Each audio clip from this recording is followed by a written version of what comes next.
In this video, I will show you how you can fix an iPad that won't turn off. Now to do that, just simply press and hold the volume up button and the power button at the same time.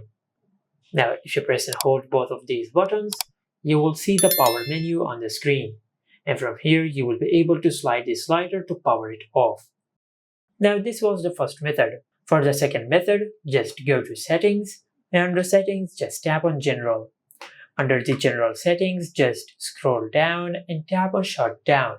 And after you do that, you will see the power menu on the screen, and from here you will be able to slide the slider to power off your iPad. But if this also did not work, then just perform a force restart on your iPad. To do that, just press and release the volume up button and the volume down button. Then quickly press and hold the side button on your iPad until the screen goes black and the Apple logo appears on the screen. And just keep pressing and holding the side button. And once you see the Apple logo on the screen, just release the side button.